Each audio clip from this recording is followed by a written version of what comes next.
Hi, and welcome to Telepathic TV. This is television you watch with your third eye. I'm Phelan-Johnston.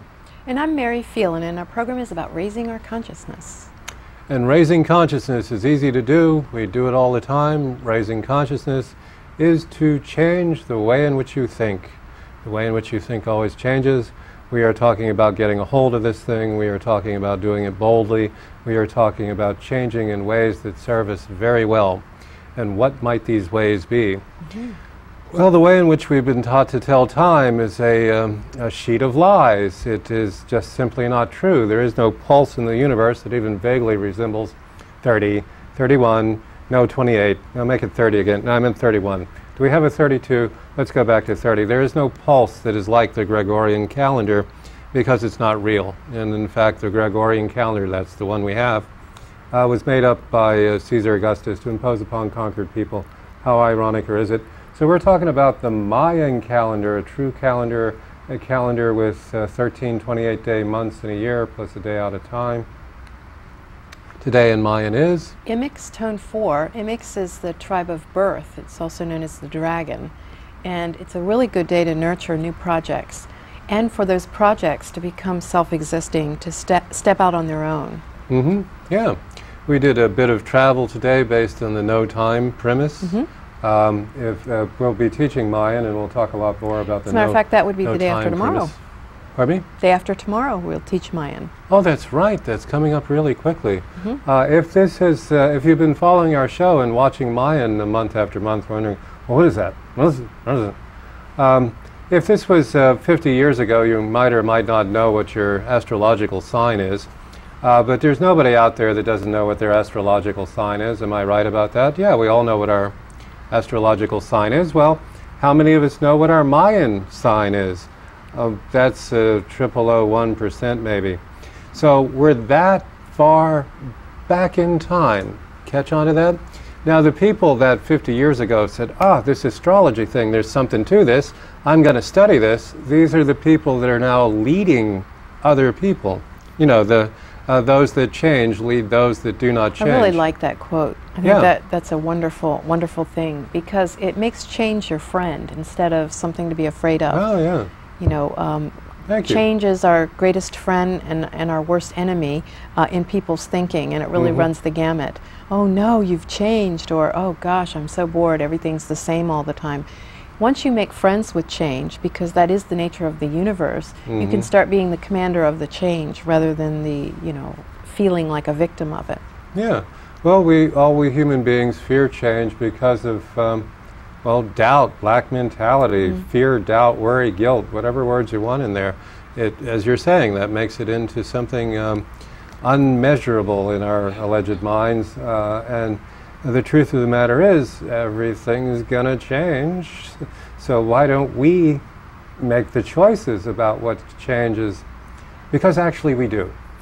We just don't know that we do. We are not aware of our ability to choose.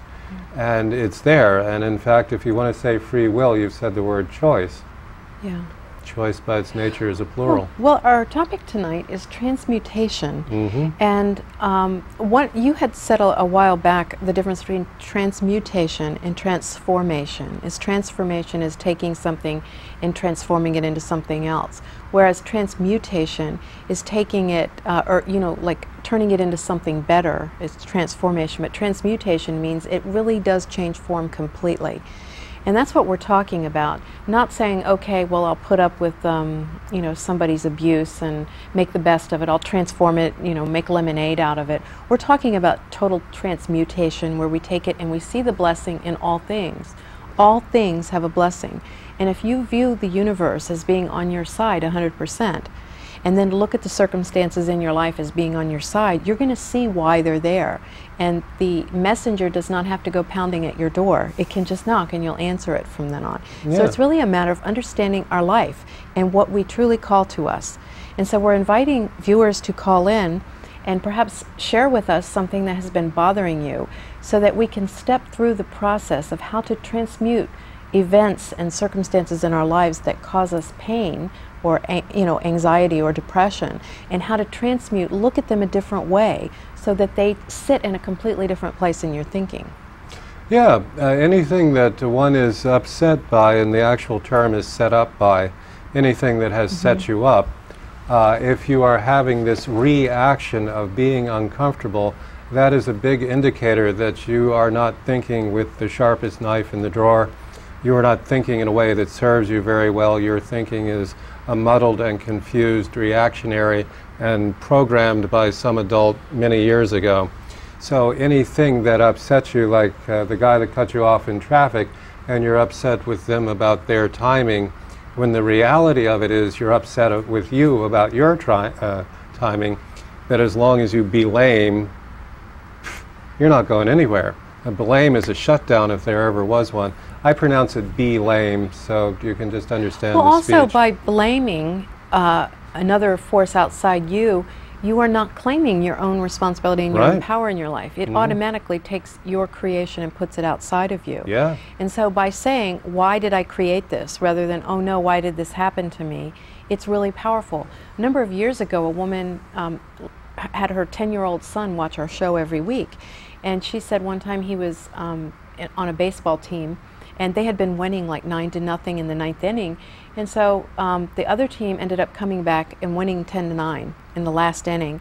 And instead of crying or saying, oh my gosh, when they went into the locker room afterwards, he says, you know, I know how I created that. I just assumed that we had it winning and they were nothing, and so I know how I created that. And the power in a 10-year-old child to see that, to not teach our children victim mentality, but to teach them that we are powerful creators, is an incredible gift to give your children. You know, I have seen people keep their children in line by instilling fear in them, and I think we were all probably raised that way. Oh, the boogeyman is outside, stay inside, as a way of disciplining. But there is such a more powerful way that we could be sharing things with our kids. Much more powerful, yeah. Well, we can use the example out of Mutant Message from Down Under, which is a very good book, and they are talking about raising children. And a particular child had a string tied to a rock, and you can see what a great toy that would be. Well, that's a great toy. Okay, so another child comes along and snatches it. So the adults hear this telepathically, and I believe we were talking about this, but nonetheless, you are telepathically connected with your child.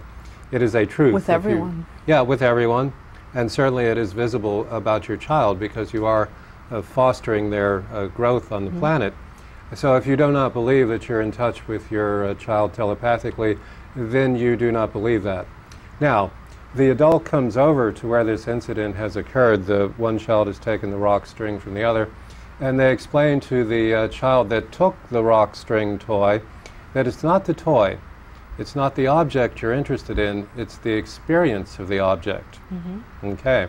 And they explained to the child that was in possession of the rock string toy that he has had the experience and he may now consider sharing it with someone else. And so telepathically then, the basis of materialism is broken into small pieces and washed away by a torrent of knowing.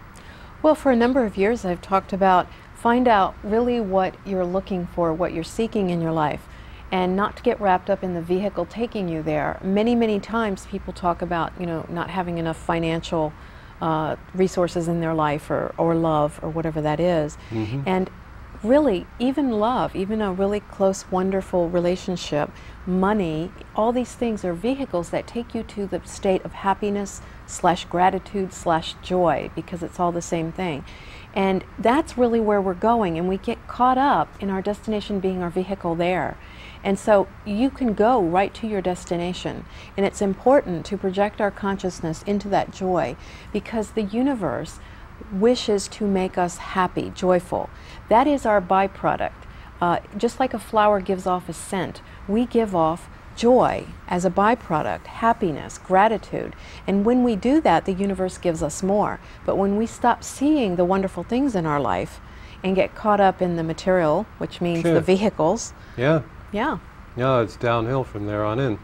The universe does one thing.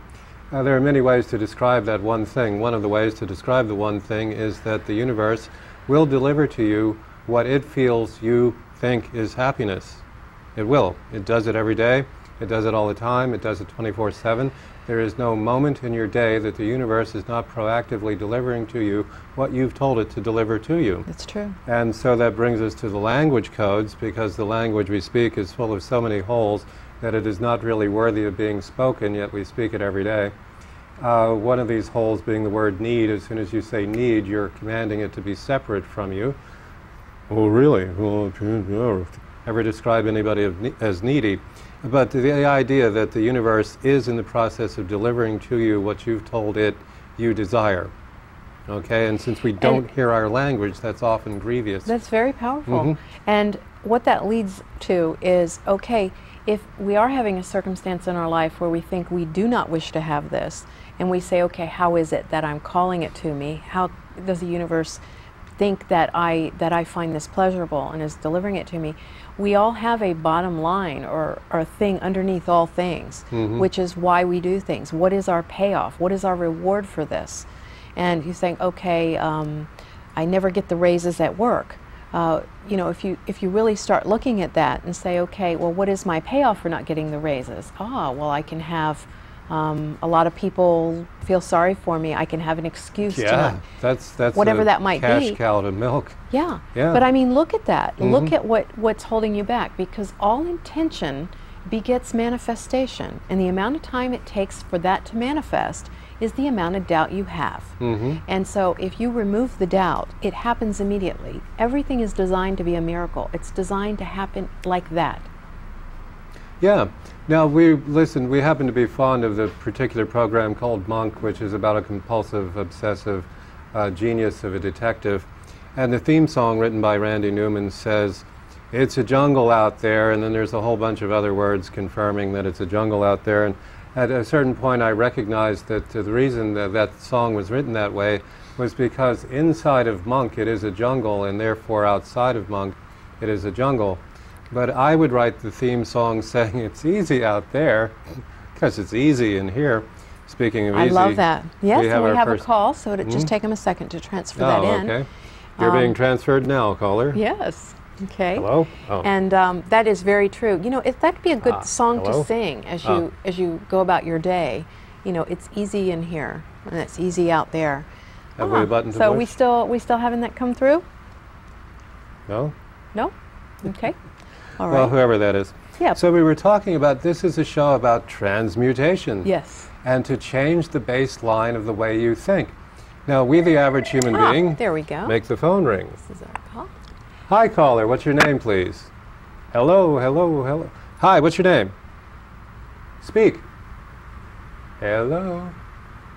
We, the average human being, have it in our ideas, the way in which we think. We have the idea that we are... Hi. Hi. Hi, I'm Shelley. It's nice to talk to you guys. Hi, Shelley.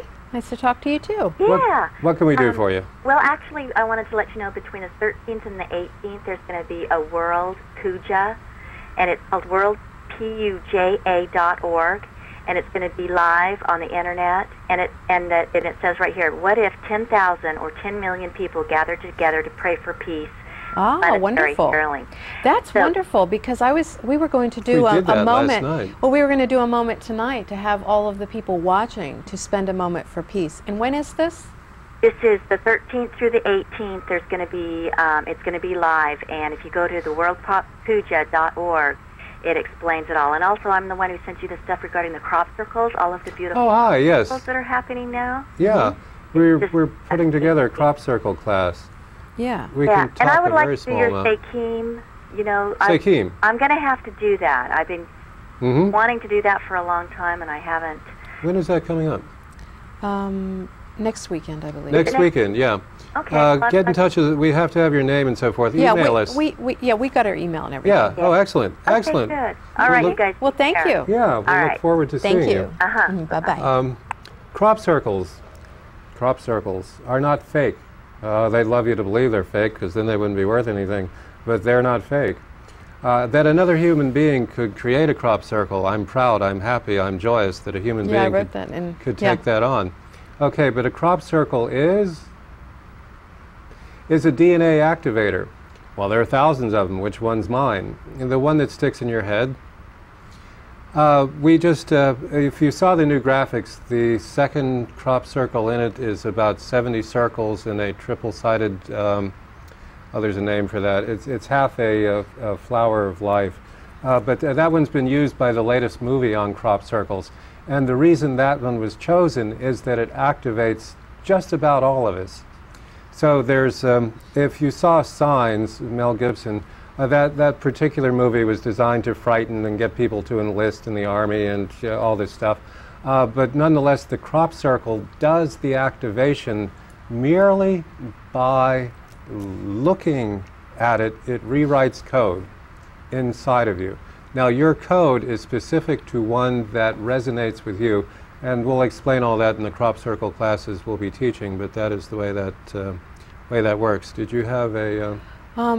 Well, not anything in regards to crop circles. Oh, whatever our next point. Yeah, I did some writing on that a while back on the crop circles, which you've read. But at any rate, oh, we have another call. Okay. So we'll let that get transferred in. The excitement of live television. Yay! And I know I'm excited. It is. You know, there's very little live television anymore. Yes, we are live. There's only, a few shows. And boy, this works. Hello? Hello, yes. Hi. Hi, my name is Linda. I had called before another week, but yesterday was my birthday. I would like a reading. Oh, happy birthday. Happy birthday. All right. Yeah, well, thanks for calling, Linda, and happy birthday. A lot of birthdays in August of people that I know. Neville's birthday is coming up. Yeah, we're going to be, here, go ahead. Yeah, I'll do this first. Well, this is talking about coming through a period of time where there was a lot of changes in your life. And we were talking earlier, when change is your friend, which it really is, everything looks exciting instead of fearful. And where that leads you, like right now, I feel like you're in a quiet place in your life, meaning that it's okay for you to let go of some of the things that you may have thought you couldn't, and just start observing life. Just everything being a sacred act. No one thing is more important than anything else. And then the final card, understanding, coming in. I feel like you've really opened up a lot of books within yourself, and you're really exploring why things happened and why you called them to you and what the lessons were in that. And when that understanding comes, it really brings about this power, this calmness. And it makes me think of anybody that's seen An Officer and a Gentleman, when Richard Gere comes in and has his adventures, and then at the end of the movie, he's leaving and he stops and just looks at those new recruits and just smiles. You know, there's this wisdom that becomes wordless, and all we can do is smile. And I feel like that's really where you're headed. So it looks like a really wonderful year. What a beautiful Thank reading. You. Yeah. The idea of birthdays is a very interesting concept, and there are cultures that don't celebrate birthday nearly so much as they put forth the premise of saluting your talent, which is ever growing.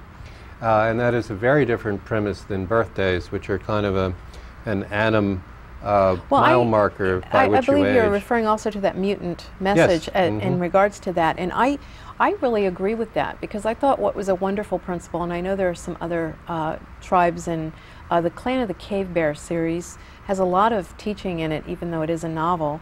And getting an idea of who you are, and the Native Americans call people, names that are appropriate to them, and that they are allowed to pick new names as they made changes in their life. And I just think that would be incredible if we had more fluidity with that. Yeah. To just say, okay, I've gotten my master's degree in art, now call me artist, or whatever that might be. Artsy, yeah. Yeah. Well, there's an idea, audience. What would your new name be? Our particular culture is not so forgiving about the idea of a human being changing names. Even Prince had to bill himself as formally known as Prince, so that the number of people that tracked him could continue to track him. The number Well, he was a symbol. He became a symbol. So. Yes, well, he was symbolic all along. Yeah. Which means he went past language and into symbol, which is something else you did some automatic writing about. That's very interesting. But what would your new name be if you were going to choose? Everybody, decide that, and that would be wonderful. What we have freedom? Another call. Think of that. What's your new name? And we have our new caller. Yes, and it just takes a moment to transfer it in. We're transferring. There we Ooh, go. boy, that works. Yay. Hi, caller. What's your name, please? My name is Mary. I'm Mary Ann's mom. Oh, I'd hi. like Hi. a reading, please. Pardon me? I'd like a reading, please. Oh, Okay, sure. great. Well, welcome to the area. Thanks for calling. Yeah. And hi to Mary Ann, who I believe Tom, is in Tom and the whole everybody group. else. Yeah. Yeah, we saw Fast Forward that came on a little before our show, so we watched some of that. Yeah. Saw Mary Ann up there. Silence. This is the epitome of serenity. You can see the moon is in the place of her third eye. And I feel like this is representing all the wisdom that you've gained throughout your life, and that it's telling you now is time to just accept that. You know, we think, okay, I got to have hard times and distill out the wisdom, and I always got to keep some kind of balance. But the real balance is saying it's okay to have all the wisdom and quiet now. And healing, I feel like on a physical level, if you've been having some little aches and pains or tweaks, that there's a lot of mending going on, and that it feels like there's some herbal things that would really assist, but that you're doing a lot of healing in the dream time, you know, just rejuvenating. Things like that. And the final card, morality, when we talk about morality, it always is us judging ourselves. And I think this card is telling you, go a little easier on yourself, particularly when we're going through that period of time where we do self-review. It's like there's nothing served in judging ourselves. All we're doing is stopping. And don't be so hard on yourself, and just look at life and say, hey, you know, I always am doing the best I can. Let's just see what comes next. I just feel like a big opening up of the field. It's amazing the insights that come through the cards. It really is. Yeah. Yeah. Well, thank you so much. Thank you. It was very, very good. Thank you. Okay, thank you. Excellent. Yeah, speaking of which, in the Guild Puppets, I'm writing a chapter called A Day Without Blame. And this seems to me to have been easier than a lot of other ways I could have put this information, because the vehicle that guilt rides on is blame. And so we will do anything not to be blamed, most especially not take responsibility for anything, because that could result in blame. And we're a race of blamophobics, and that would be the word. And but once I could care less about that, and that is the doorway to freedom. Go ahead. Are you done? I was just going to comment, just like that morality card, what it's really talking about, it may look like we're blaming someone else or judging someone else or placing some kind of a judgment on someone else, but it's always us placing it on ourselves, and that's just the mirror. So it's not a matter of trying to control ourselves and say, oh gosh, I got to stop judging everybody. It's mainly stop judging yourself, because whatever you do to yourself is what you're going to do to others. So if you are loving to yourself, you're going to be more loving to others. And being okay with yourself is the name of the game. That is the secret enzyme that seems to be dramatically missing from our race. It's okay for you to be who you are. It's okay. Who it is you are is the person that will evolve. Who it is you pretend you're not is the origin of cancer, the origin of anything that's the matter in your life is the pretense of who it is you're not. And that's the only thing we're taught from the beginning of time. Yeah, cancel. This is the our point words, of you this. see, our words do create. Yes. It's very true. Yes, and I agree with you. this is the purpose of our program, is to get us to think in a very different way. You know, we're talking about transmutation. And meditation is a brilliant way to transmute things. I have done on the past, and perhaps we'll do this next week. I didn't come prepared tonight, but I wrote a meditation called the Silence Meditation. And it talked about, in it, what you do is you visualize a field of silence around you, like 8 feet around you, and that anything that comes into your life has to go through that field of silence to be transmuted into the blessing, into the understanding. So you don't have to go through the pain, the tangling, the fighting, the anxiety. It just goes right through the silence and comes right at the understanding, and that's what you receive when it's done. And that if we keep that around us, that sphere of silence, that everything must transmute through, we can't really get all involved in unhappiness, you know? It works remarkably well. While you were speaking, I went into an 8-foot bubble of silence around me, and it works. I instantly had concentration on the book that I'm working on, and I decided on a particular sentence that would occur in the book. And we have our next caller who's channeling, who's transmuting through to us now. We go through the phone system on this one. Okay. Yeah. Well, I think every week we'll start answering a telepathic question. Okay. Hello? Oh, hi.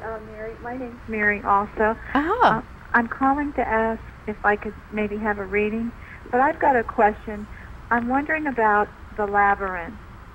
And Yes. is the Labyrinth connected to the crop circles? And is there a Labyrinth in Washington, D.C., or in Maryland, or Virginia? We have a friend with one, but it's not a public one.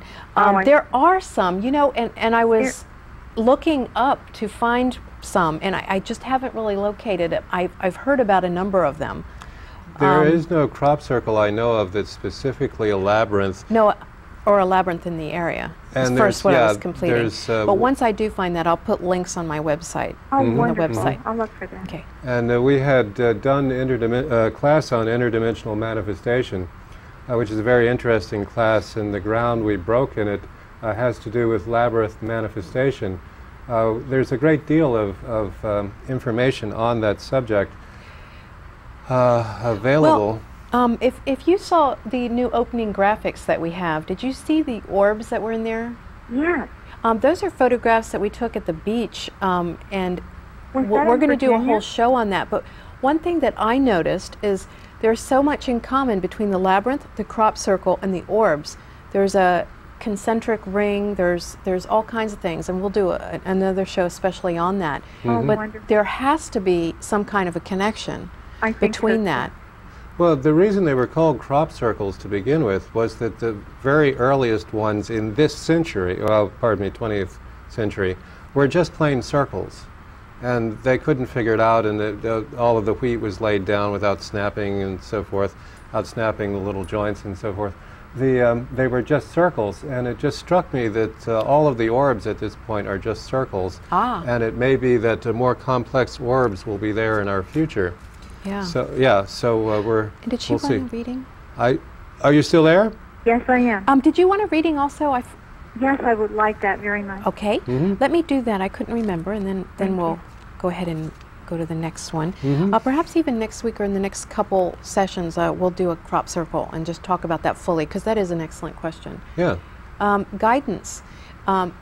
You have a lot of angels around you that you work a lot with that kingdom, and they're always leading you. Synchronicity. I feel like that's really afoot all the time.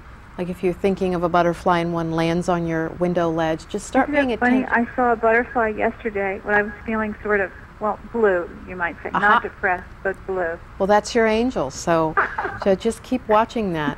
And then the consciousness, there's a lot of stuff opening there, a lot of understanding. So just keep your eyes open. I will. And then the final card is healing, which brings about, understanding everything brings about its ultimate healing. Oh, yeah. Yeah. It's amazing. But I do feel health things. You're going to get more energy too. Oh, thank you. Okay, thank you for calling. Yeah, thank Bye-bye. you very much. Yeah. And I believe we have another call. Yeah, let's see if we can get someone and assist them to transmute a sentence or two in their thinking, because this is a very important thing to do. Hi, caller. What's your name, please? Hi, my name is Carol. Hi. Carol, yeah. And I was hoping for a reading. Okay. We can do that. Yeah, and transmuting anything. I mean, we can transmute everything. It doesn't have to necessarily be. Okay, the first card, letting go. Sometimes it takes us a while, but when we get it, we really get it, and we let go. And I feel like that's what you've done, that you really have gotten it, and you said, okay, enough of that, I'm moving on. And this woman is a woman, she has every color of the rainbow. She's mature, she has her wisdom, she has her knowing, and she's been through a lot, and she's here to say, no more, I'm going to start creating what I wish. But the mind card comes into her thinking, oh no, what if I do go take that step forward? What if I hurt someone else? What if I'm making a mistake? And so this card comes to remind us to step out of the mind, because the mind's doesn't have the capabilities to understand everything, but our heart does, and to step back into that, because you've really gotten everything you require. Yeah, we've become a bit brain-centric in the current society. Yes. And well, thank you. Yeah. Thanks. Sure. The thing about the brain is it thinks. The thing about the heart is it knows. And as long as you're thinking, you're not listening to your heart, and as long as you're knowing, you're not listening to your head. And now, both have a very important vote in this process of evolution that we've all agreed to. both have an important aspect, but neither would be uber alles, above all else. Both must be taken into account to get anything to successfully change. Otherwise, the brain is forever stuck in patterns of, oh, I mean, that's ridiculous. Okay, and the heart, when allegedly broken, gets stuck in some timeline, stuck in the past, some anchor holding you to some point, which doesn't work either. So the point is, so if someone would like to call in with something that is, yeah, okay. Okay, you can go ahead and transfer the next call in. That would be great. Yes, this is wonderful. We love to get a lot of calls, and so thank you for. Okay. Okay. Hi, caller. What's your name, please? Hi, my name is Ann. How are you guys? Hi, Ann. Good. Great. How are you? I'm excited to be talking to you. For a couple years now, I've been flipping through the channels and seeing you guys, and I can't believe I'm talking to you. Oh, Well, I'm so hello. glad you called. Thank you. What can we do for you? Well, I was interested in getting a reading. I feel like I'm in a stagnant period, and I was just wondering if that was going to pass anytime soon. Okay. All right. One of the things that, as I was pulling the cards, I feel like you're very conscientious. And so sometimes you go over things. I'm like that myself. That's probably why I resonated with that so much. I tend to look at things a lot to make sure that I really got everything I was supposed to get out of it. Well, at any rate, the ripeness, this card talks about it being the right time for a change and things coming in. It can also talk about schooling, learning and teaching and things like that. But it feels like you had a point where it was the right time to kind of step into something, to make some changes, but part of you, and this card is actually finishing one thing before you complete another, you really hadn't understood all the nuances. So that may be what the feeling of stagnation is. You're just looking closer.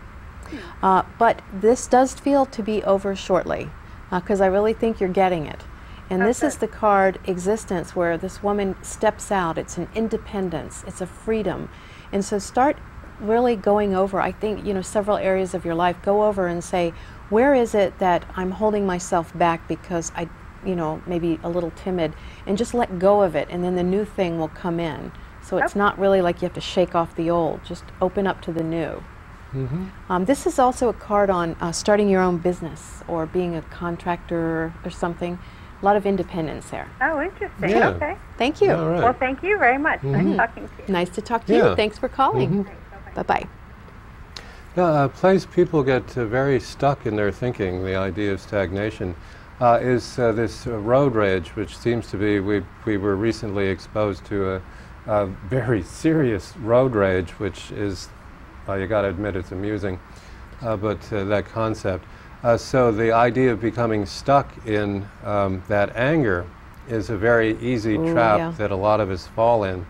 So the example of someone cuts you off in traffic and then you are just angry at them, and even if you don't act out, catching up with them, cutting in front of them and slowing down just so they get this, the counter, fighting fire with fire. I've been saying that for a long time. Always I agree. ends up with a greater fire. Yeah. So teaching by negative example is absolutely no way to do it. It doesn't work that way. So the way to transmute the thinking around that is that, okay, so this person's timing is so unserving of you, but if you take a careful look at that, you are really mad at you about your timing, not them about theirs. And that is a much more mature, I'll just use the word, way to comprehend the reality around us, because as long as anything is making us feel set up, in other words, upsetting us, that is not at all the sharpest way to think about anything. If something's upsetting you, you know automatically that there's a far better way to look at it than the one that's upsetting you. And in fact, the more upset you are about it, the more reach can be grasped in order to change the way in which we think. Well, all anger is internal anger. I believe we have another call, don't we? Okay, so we'll let them go ahead and transfer that in. Sure. Yeah, that's true, because all anger, all fear, all mistrust is really you mistrusting and being angry at yourself. It has nothing to do with the people around you. Yeah, there is no anger. There is only fear masquerading as anger, and that's a very important known to put in your thinking. Are we, our caller is still being transferred? This is okay. No? Okay. Yeah. So this idea that there is no such thing as anger, it is just fear disguised as anger, which would lead to the idea of, what am I so afraid of that I'm choosing anger? See, now that is the more intelligent, the more mature, the grander, the greater way to think of it. So when it's the anger and you ask yourself what's the fear driving the anger, you automatically circumvent the anger. See, about the blessing of anger is that it's the moment at which you change. I will not go past this. I am so angry, nothing is going to, okay. But that's actually the point at which change will happen. You didn't have to build yourself up to anger to get the change to occur. You just have to make the change occur. You just have to decide the change occurs instead of this dance with anger. Well, you're talking about anger, and we're talking about it being internal, not external. Everything really is. Everything's internal. A lot of times people have difficulty in understanding how the mirror actually works in their life. I mean, it's real easy to read all these books and to get all this intellectually, but to actually apply it to your life is another matter. Oh. And I've had people say, well, my spouse is, cheating on me and treats me badly. What is the mirror in that? And it's not that you deserve to be treated that way. That is not the mirror. By looking at a mirror concept in terms of that, what we're saying is, what part of you is cheating on you? What part of you is being abusive to you? And when you fix that, the person outside just will no longer do that. I think we've all seen people that nobody ever talks badly to, maybe somebody at your work. No matter what they do, nobody ever says anything to them. It's because they don't believe in their own unworthiness. Yeah, unworthiness. Yeah, they and don't. so nobody does. Right. And people will treat you like whatever you have written on that whiteboard hanging around your neck. And so if you change that, then the world changes effortlessly. It interprets your aura. I mean, you don't have to speak it anymore. Tomorrow I'm doing a class, Finding Your Voice, opening of the throat chakra, which has a lot about that. Because from the beginning, when we're small children, we are taught only to, our real true communications were not always met with approval. But if we were cute, then everybody gave us positive feedback. But if we were upset, then we were punished further. I'll give you a reason to cry. Is there still room in your class tomorrow? Yes. Yeah. So if this is something that's resonating with you, the idea of the opening of the throat chakra, get in touch with us. Apparently there's still seating available in that. That is an excellent concept all the way around. Well, I think that's why there's so many thyroid issues in our society. I mean, there are besides the poisons. Material. Yeah. Okay, we have another call. Oh, we do? This is great. Okay, here comes our other caller. We're transferring through. Yep. Hi, what's your name, please? Hey, Neville, it's Mary Ann. Hi, Mary. Hey. Hi. Thank you last time for the reading. I thought it was very spot on. Oh, thank you. Excellent. 2 weeks ago. Listen, Neville, I got a book recommended for you that I think you find interesting because you're into cosmology.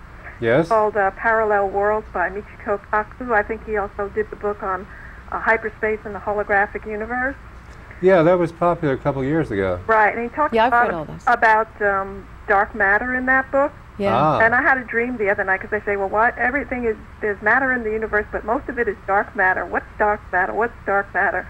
No answer in the book. I finally figured it out. It's dead people. But the other thing I wanted to do is also answer your question about transmutation.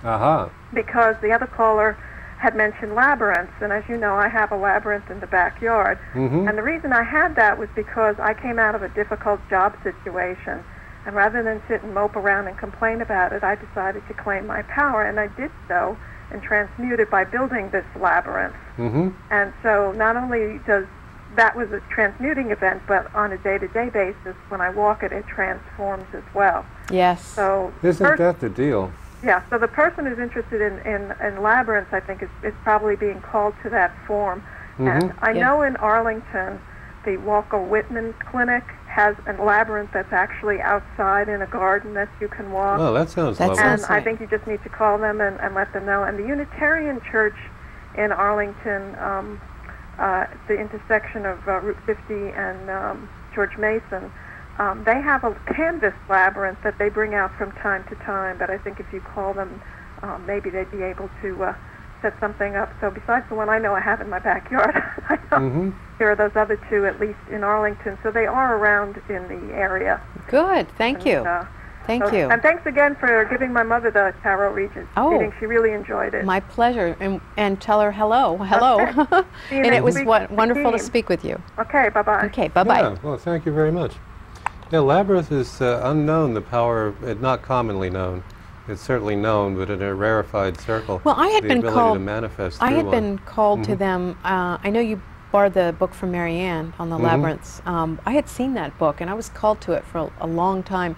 And I was going to build a labyrinth many years ago, a huge one. I was going to organize all that, and it's just really a wonderful thing. Oh, we have another call. Yeah, we might consider building a labyrinth someplace. Yeah, if somebody has a property to have it built on, we could build it. Okay. Hello, caller. What's your name, please? Hello, I was calling on the labyrinth also. You can go to the Whitman Walker Clinic, and it's open 24/7. Wow. And it is on the corner of Harrison and Route 29. It's very easy to find. Oh, excellent. There's also at the Unitarian Church, like this lady said, there's one painted on the outside. You can go to it at any time. And it's at Route 50 and George Mason. Yes. So, and it's painted. They do have a canvas one that they bring out on the inside, but it's the exact same labyrinth is painted on the outside on their little terrace area. Okay, well, thank you. Yeah, you're welcome. Thank you so much. That was excellent. Appreciate it. Bye-bye. Yeah. Now, my birthday is the 24th of August, 1949, for those people that like to track such things, at 4:22 in the morning, Pittsburgh, if you're interested in the rest of the astrology.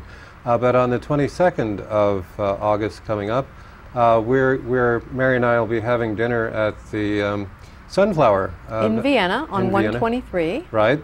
Sunflower is a vegan, vegetarian restaurant that is par excellence.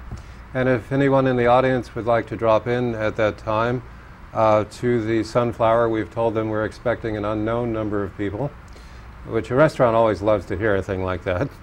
But you're welcome to come in, 7 o'clock, Sunflower, 22nd of August, 7 in the evening. And we'll be celebrating my birthday. There we go. And if you would like to do that, you're certainly invited.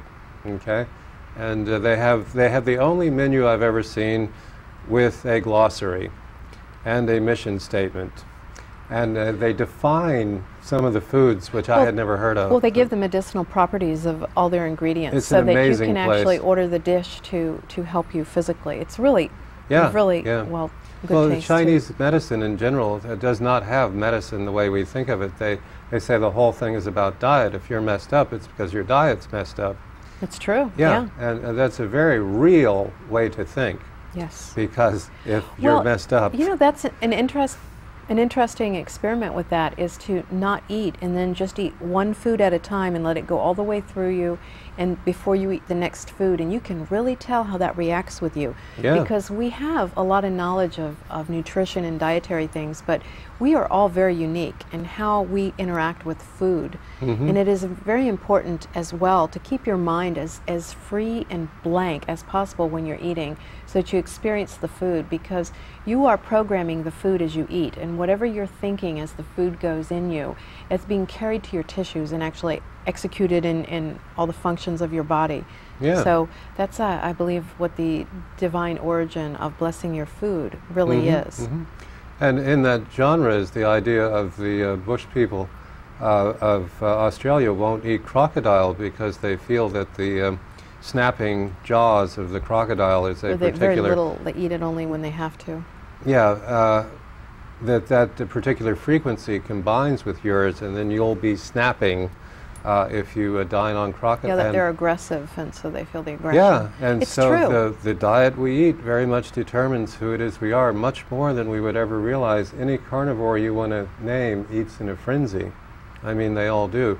Whereas every herbivore there is eats in a very meditative, quiet way. You know, just chomping on the plant. Their plant's happy, herbivores happy. They might have an ear up looking for a carnivore stalking them, but they're otherwise in a form of meditation. Interesting. This is true. Yeah, I was just going to say we're going to be doing the Merkaba meditation. It'll be on the web, telepathictv.com. This is a Merkaba. Actually, it's a cube. No, it's a Merkaba. Find out more about that. It's at telepathictv.com, and when that's coming up, and that may serve you very well. That won't be till September.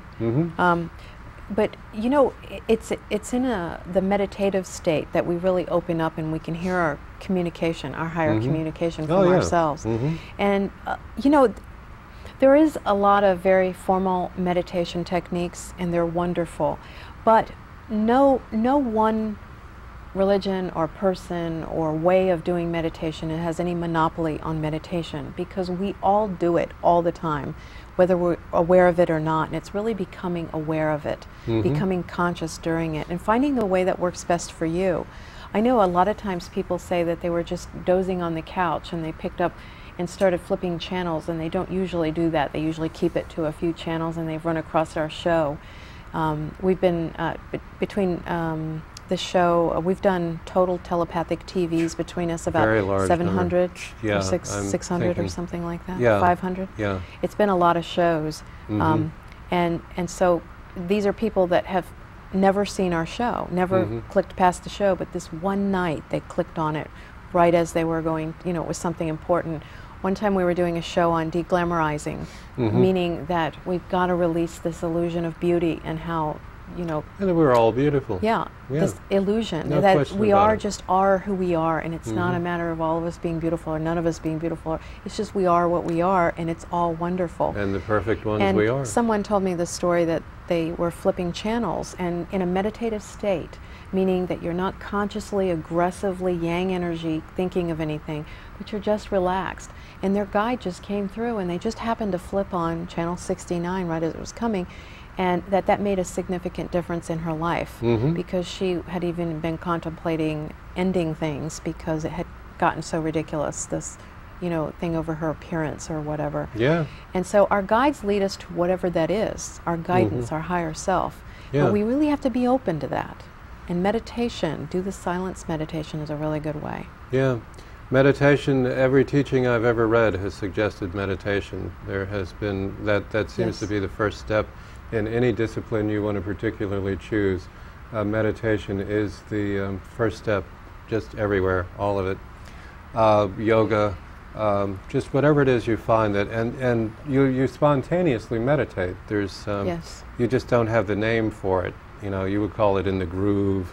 And once you allow the way you do it, way you do it, then important. You can start getting into the more disciplined ways of doing it. We have there another are many ways. So as our caller is transferred, and that didn't take long. As transmuted into the studio. Hi. What's your name? Hi, this is Jeff. Hi, Jeff. What can we do for you? Hey, well, I was just curious because I've seen your show on a couple of times. I don't watch it regularly, but I've always been interested when I've seen it. And I was just watching and heard a couple people calling up about Labyrinth. I was a little confused by that. If you was wondering if you could explain what a labyrinth is and what you do with it. Sure. Okay, there's quite a bit of material around on it. It is not to be confused with a maze. A maze is a device to purposely confuse you. A labyrinth is a form of meditation. It is a predictable walk. You know where you are at all times in it. There may be, for example, a 3-circuit labyrinth or a 7-circuit labyrinth. We human beings resonate particularly with the 7th circuit. And you walk depends, let's say, circular path all the way around to the inside of it. It's in a way a spiral. And then you just turn around and walk the same path back out. And this walking sets up a walking meditation. And the idea of manifestation comes through this. They found a culture in high altitude that had very little water, and they had built labyrinths all over everything. And then later on in the study of labyrinths, it was found out that if enough human beings walk a labyrinth, water will come up out of the earth underneath it.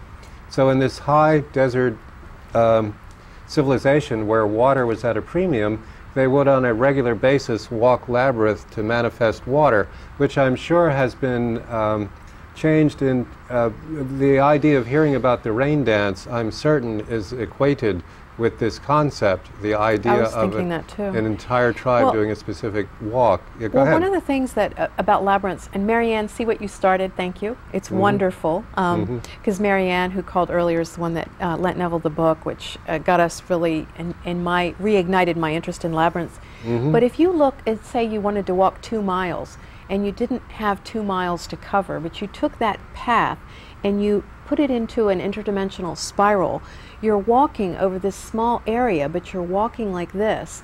And to me, if I feel like the minute I step in it and do my first little bend, that I'm really walking in an interdimensional type of a path. And you just become cosmic.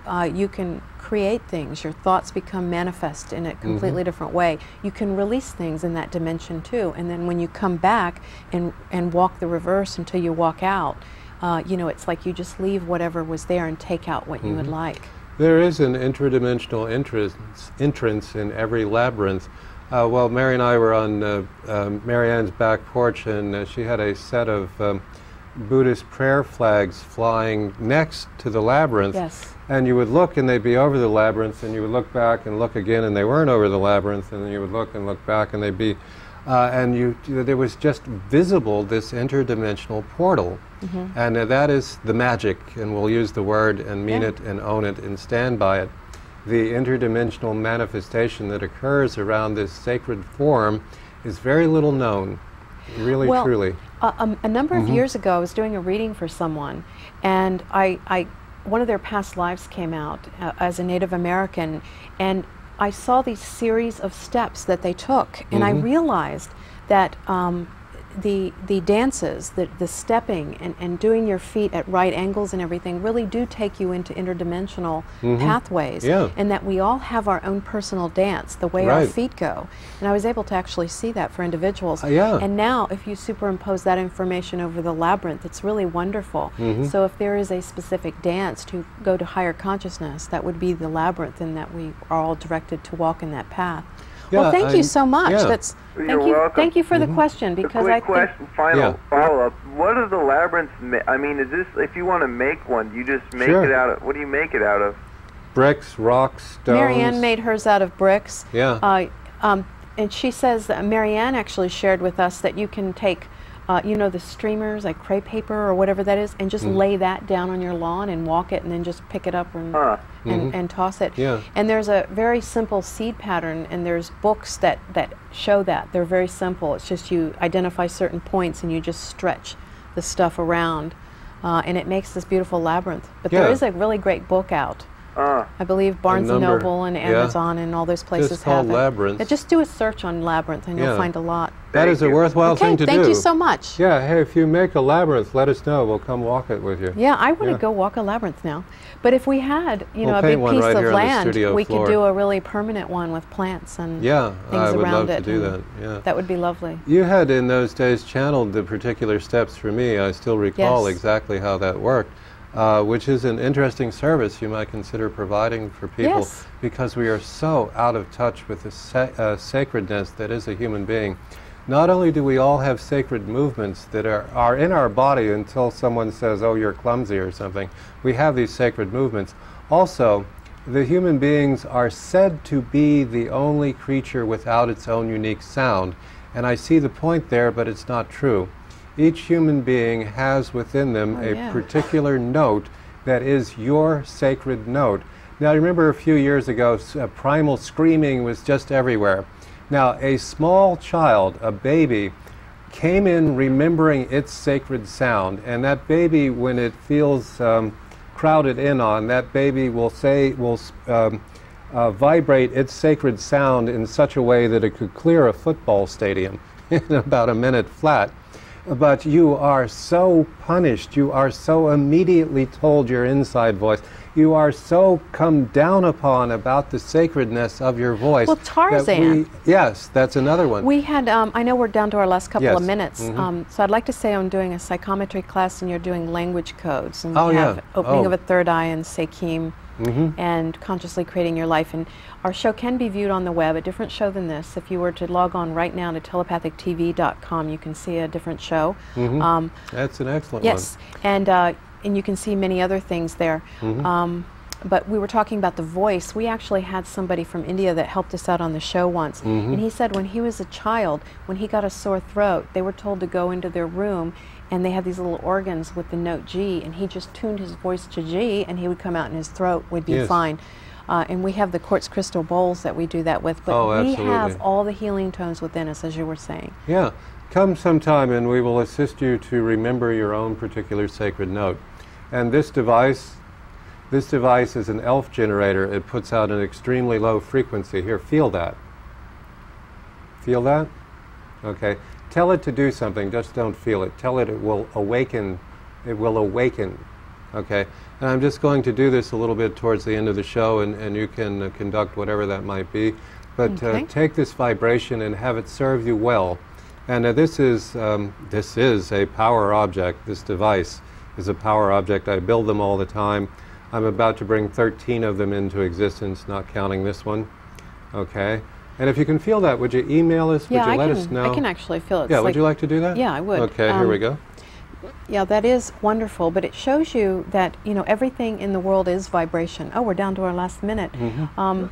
And yeah, have a look at the website. There's a lot more about us. We're every Friday night at 8:30, and we re-air Monday nights at 11. And please check out Zahari Productions. Tom and Susan do a really wonderful show. Always different themes, and Tom and Mary Ann, who also help us out, do Fast Forward. So check those out. And you also can on be in the audience. And if you'd like to be on the audience, be in the we'd audience. love to have you. Come to the studio and be in the audience. And please email if there's any show topics you'd like us to talk about. Whether that be the orbs or flying saucers. I mean, we'll talk about it all. We're about to do some UFO stuff, I am told, by grander forces. Yeah. Although there are none more grander than you. Yeah. Okay, and remember that what you say to yourself in your head is what you're going to create. So don't say, oh, it's just this. Talk lovingly about yourself. Okay, and it was our joy, honor, and privilege to take you to the door. And you may choose.